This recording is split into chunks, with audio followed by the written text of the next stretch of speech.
Lake Tahoe sits almost centered on the border of California and Nevada and is a year-round destination. It's the 16th deepest lake in the world, second deepest in the US, and one of the top 20 for oldest and purest lakes in the world, estimated at 2 million years old. It's so deep that it would cover the Empire State Building.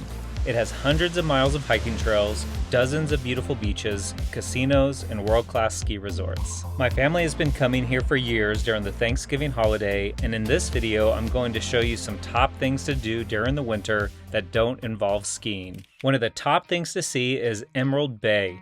This state park has the only island in Lake Tahoe called Fannette Island. The stone structure at the top of the island was an old tea house built in the early 1900s. The island is made of granite that's raised 150 feet above the lake. Emerald Bay is a beautiful place for hiking, photos, and catching sunrise and sunsets. You can also hike down to the edge of the water to visit a mansion, which I'll talk about later in this video. Next is Eagle Falls, right across the highway from Emerald Bay Park. Eagle Falls is one of Lake Tahoe's most accessible waterfalls. Just park at the trailhead and take a short quarter-mile hike up to the falls and relax at the vista to catch beautiful views of the waterfall with Emerald Bay as the backdrop.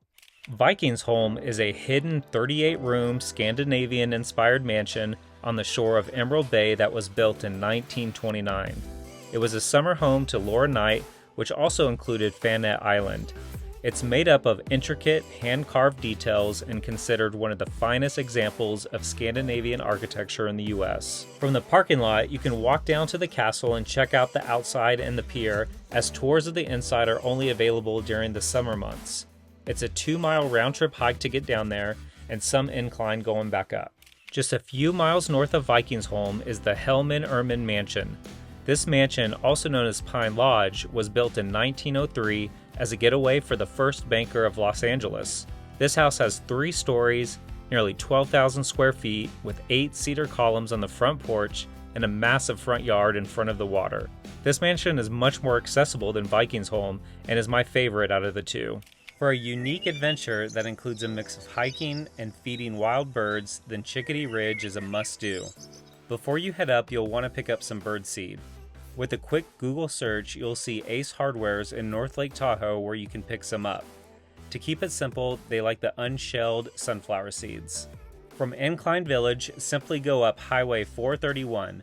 Once you're on the highway, go north for about 10 minutes, and as soon as you pass all the trees and the meadow opens up, park right away on the left on the side of the street. You should see steps and a wood-lined path, and to your right near the street, you'll see a small bridge over the stream. Go across that bridge and head straight for the trees. Follow the path of footprints and continue southwest for a little over a mile until you see the lake. Then you'll know you made it to the ridge. And along the way, look out for the small chickadees. You'll also be able to hear them. You'll start seeing them about a quarter-mile in and can start feeding them before you even make it to the ridge. When I did this hike, there wasn't any snow around the lake, but there was still a lot on this hike, so snowshoes would have made it easier, but I managed without them.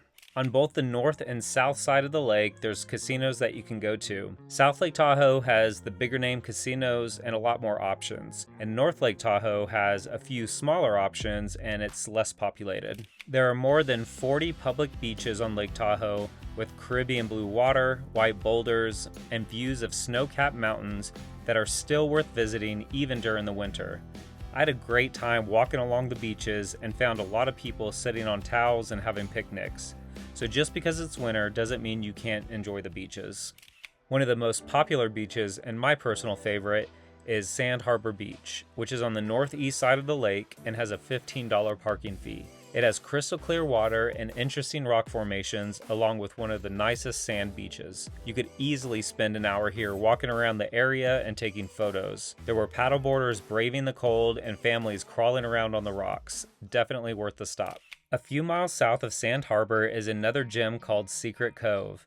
You'll park at the Sand Harbor Beach trailhead, which is free, and follow the dirt trail behind the gate for about 1 mile. The trail splits off to the right after seeing a small wooden building and sign, so stay to the right and keep your eye out for the clothing optional signs.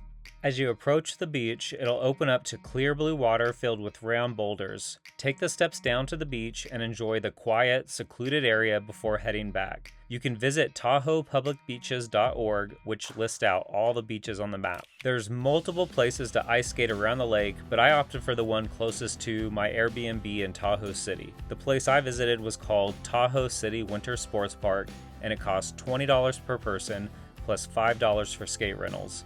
They also had a restaurant at the facility. Ice skating is a great activity for all ages and a must-do winter activity in Tahoe.